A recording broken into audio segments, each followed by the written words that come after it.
There's a moment most people know. Maybe you lived it, or maybe you watched it happen to someone else. A cafeteria table that suddenly had no room. A name called out across the crowded hallway. Not a greeting, but a weapon. A group chat screenshot that spread through the school like wildfire. We tend to talk about bullying as a childhood problem. Something that happens before real life begins. Something kids grow out of. But what if, in that moment, that single, seemingly contained moment, what if it never really ends? What if the shape of it just changes?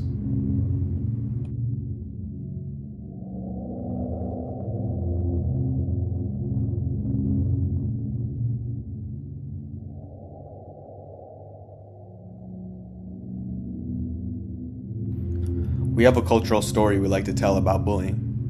That the victims will be fine, that they'll grow up, get strong, find their people. That awkward kid becomes the CEO, and the bully peaks at 17 and fades into irrelevance. It is a satisfying story, but it's also not what research shows. A study of 210 college students questioned about their high school experiences found a direct link between what psychologists call relational victimization in adolescence. Being excluded, humiliated, socially manipulated, and measurable levels of depression and anxiety in early adulthood. Not childhood, adulthood. The hallway doesn't end at graduation. It just moves somewhere quieter. Inside.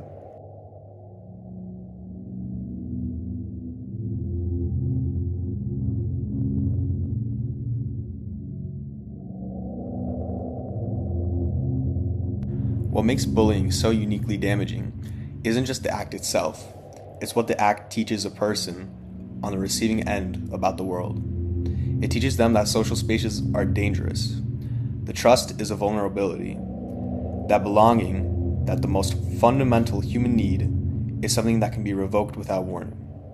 And those lessons have consequences that stretch far beyond the schoolyard. Research spanning across multiple countries found that bullying, regardless of geography and regardless of culture, was consistently associated with poor social functioning. And crucially, the damage wasn't limited to victims alone.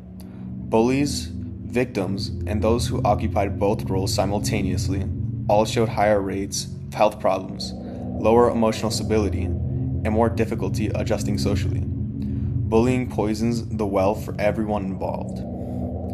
But for those who were targeted, the damage runs particularly deep.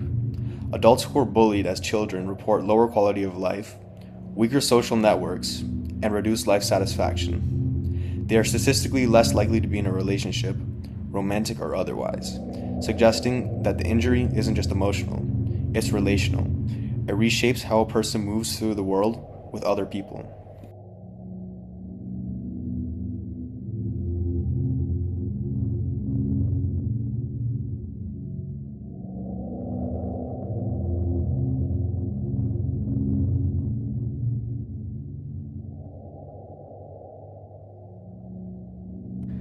Here's where the story gets uncomfortably concrete. Beyond the emotional and social toll, bullying leaves a measurable mark on economic outcomes. Adults who are bullied in childhood tend to reach lower educational levels. Men, in particular, who are bullied show higher rates of unemployment and lower wages compared to their peers. Think about what that means, practically. The damage from the schoolyard dynamic, from being excluded at lunch, from being mocked in gym class, can still be traceable decades later in someone's bank account, and whether they finished their degree and whether they even tried.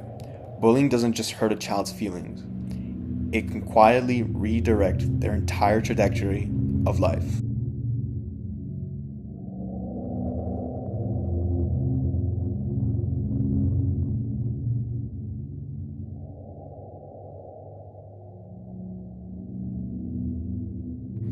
So why, with all of this evidence, do we still struggle to treat bullying with the seriousness it deserves? Part of it is the myth of something known as resilience. Resilience is the belief that hardship automatically builds strength, that cruelty is a kind of character, forging fire. Some people do emerge from difficult childhoods with a remarkable grit, but data doesn't support the idea that bullying is a net positive. or even neutral. For many, it isn't a fire that forges, it's one that quietly smolders. Part of is that the damage is slow. A child who is bullied doesn't collapse visibly. They go home, they eat dinner, they go to school the next day.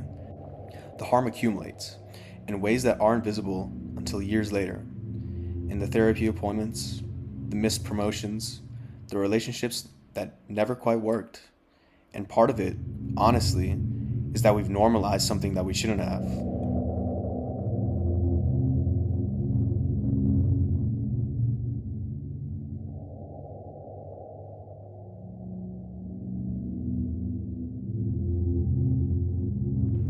The research is consistent, and it spans across countries, cultures, and decades of research. Bullying is not a rite of passage. It is not a phase. It is not a problem that resolves itself by the end of the school year. It is a social wound with a long half-life, one that shows up in relationships, in mental health, in economic outcomes, in the quiet architecture of how someone moves through their adult life. We know this now. We've known it for quite a while. The question isn't whether this shadow exists. It's whether we're willing to take it seriously enough to change what happens in the hallways.